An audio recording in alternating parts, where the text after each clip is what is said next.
Hello sir, hello madam, hello experts, hello professionals.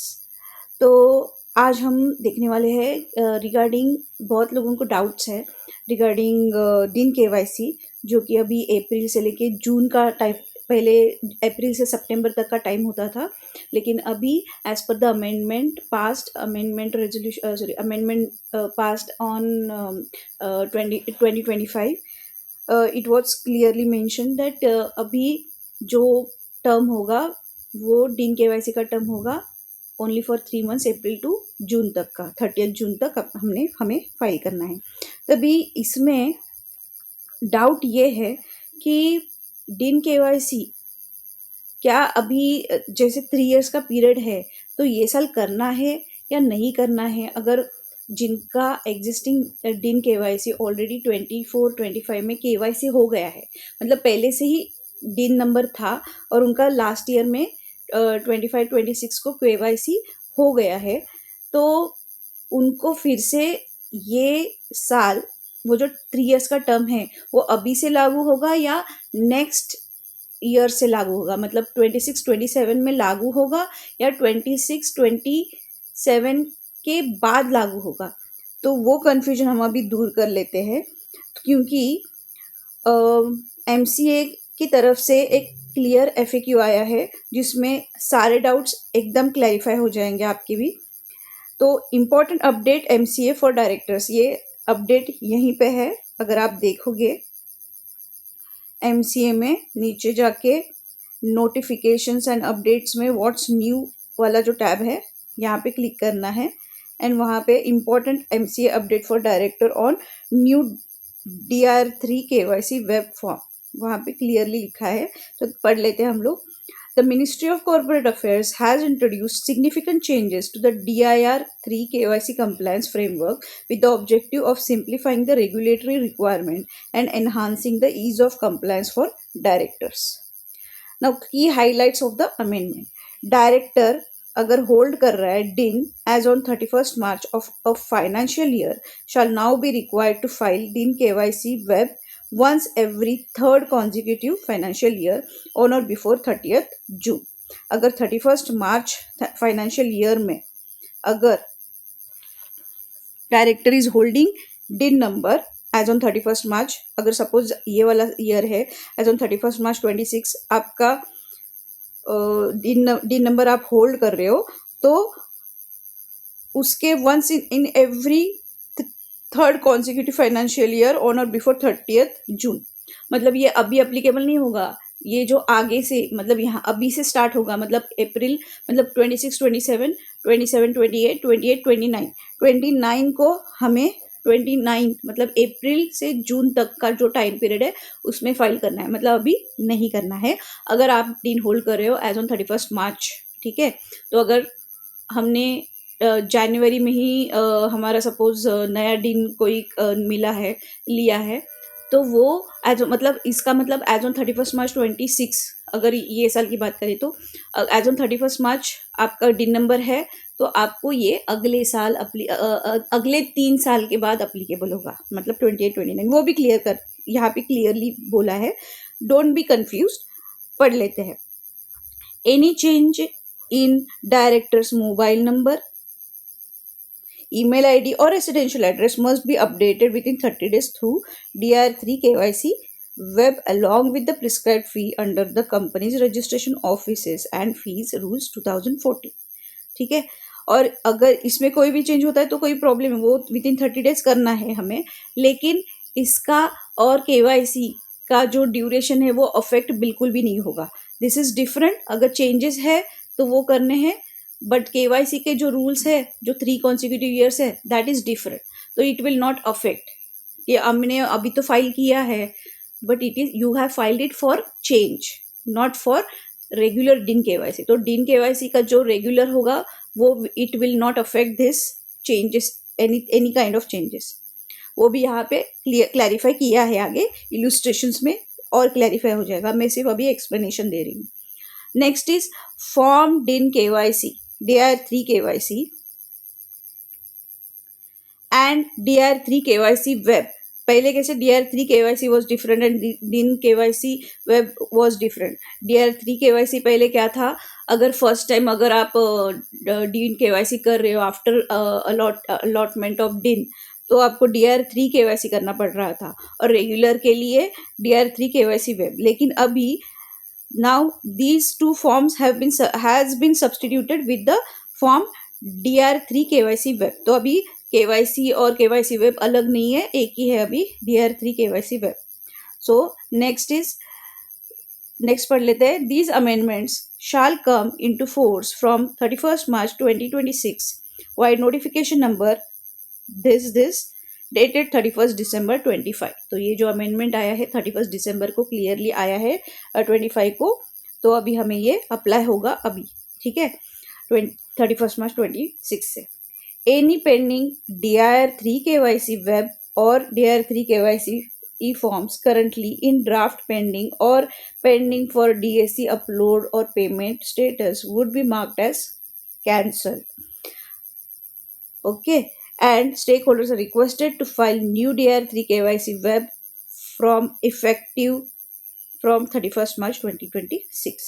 समझ आ गया? Any doubts? Do let me know in comments.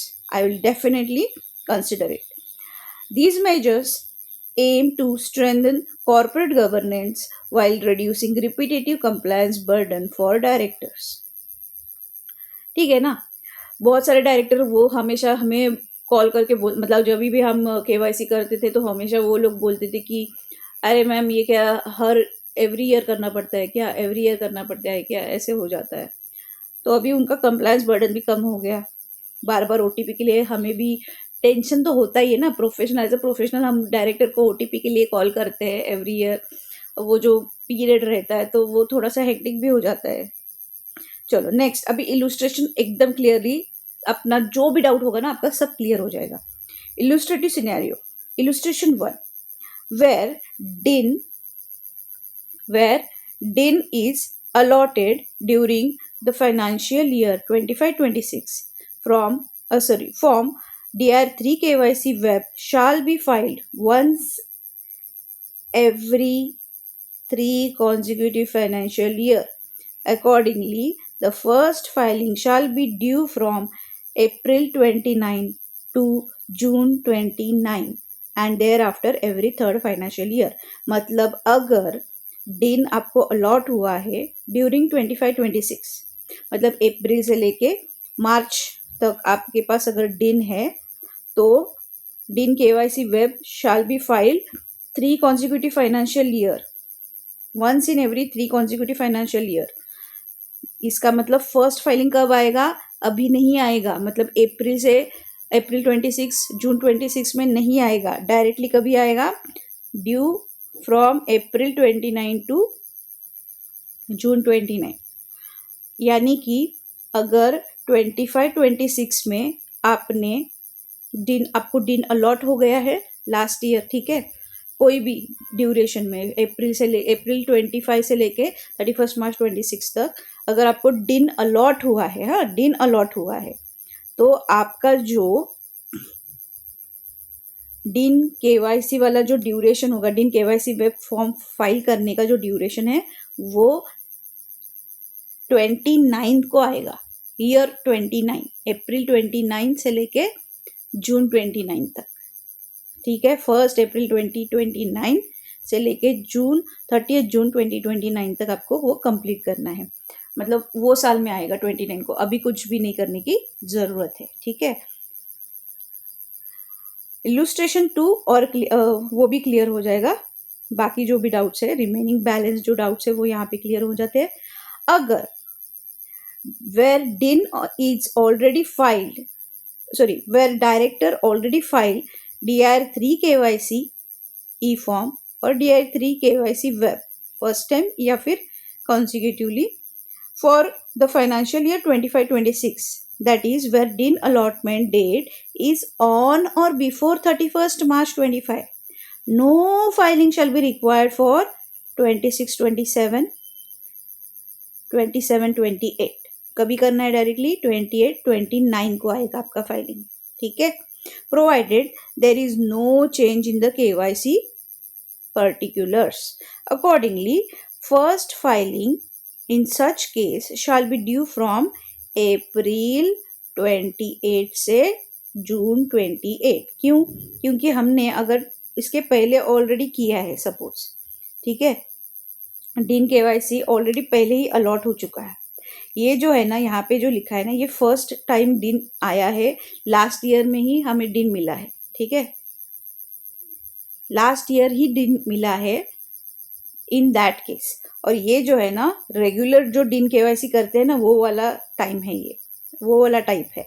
तो अगर हमने 25 तक हमने कर दिया है, ऑलमोस्ट सभी ने कर दिया है, इवन 25-26 का भी हम लोगों ने कर दिया, मतलब इनका कहने का मतलब है ऑलरेडी डीन आपको मिल ही गया है और आपने केवाईसी भी फॉर्म फाइल कर दिया है ऑलरेडी. फाइल केवाईसी ई फॉर्म या फिर डीन केवाईसी फर्स्ट टाइम या फिर second first time dean KYC जो है करना पड़ता है, जैसे कि वो ऑलरेडी कर दिया है आपने.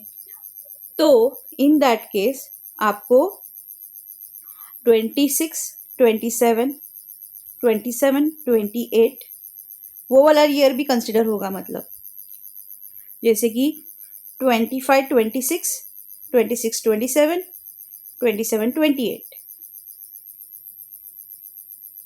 Correct? Am I right? Are you getting me? No filing is required for financial year 26, 27, 27, 28. Directly कभी करना है 28, 29 को.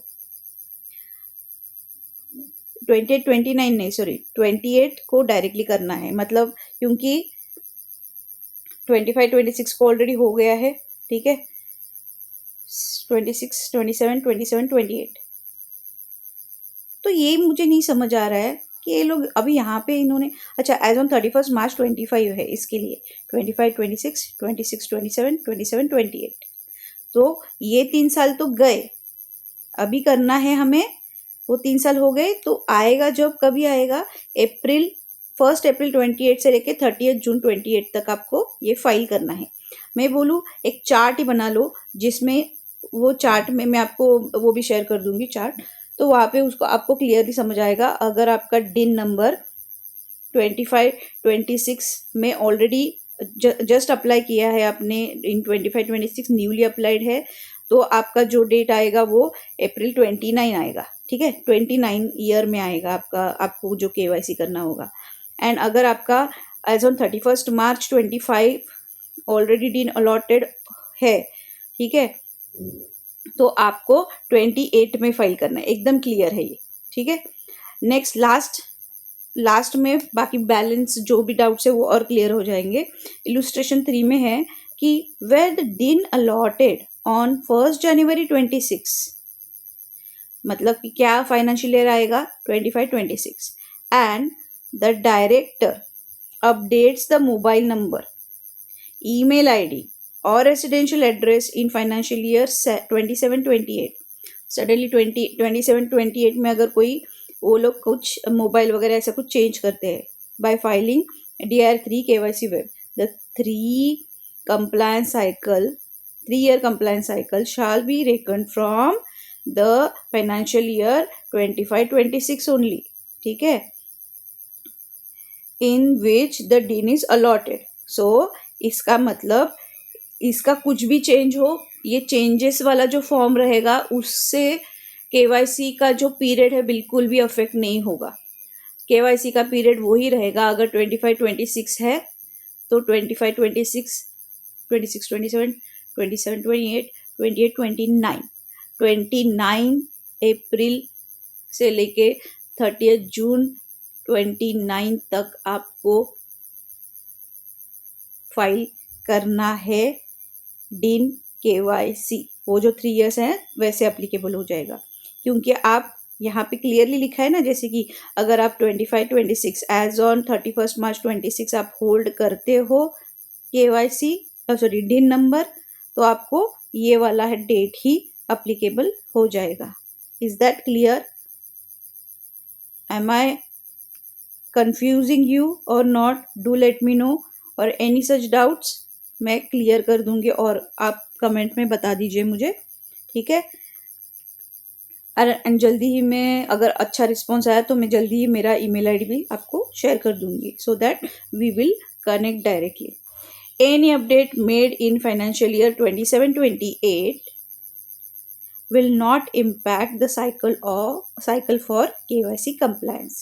ठीक है, तो इसका मतलब हम ये कह सकते हैं, अगर हमने ऑलरेडी KYC कर दिया है ना 25-26 में, तो हमें ये साल ऐसा कुछ भी करने की ज़रूरत नहीं है. वो कंप्लायंस बटन हमारा कम हो गया. वो डायरेक्टली कब आएगा? अभी 29 को आएगा.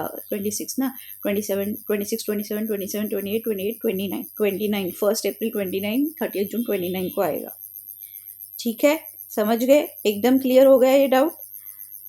इससे रिगार्डिंग मुझे नहीं लगता अभी और क्या एक्सप्लेनेशन आपको कोई भी ज़रूरत है.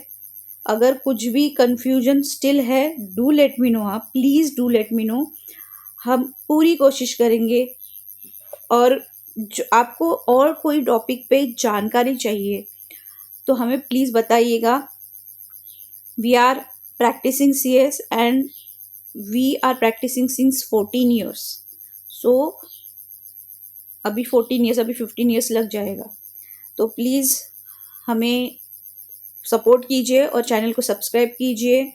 Thank you very much.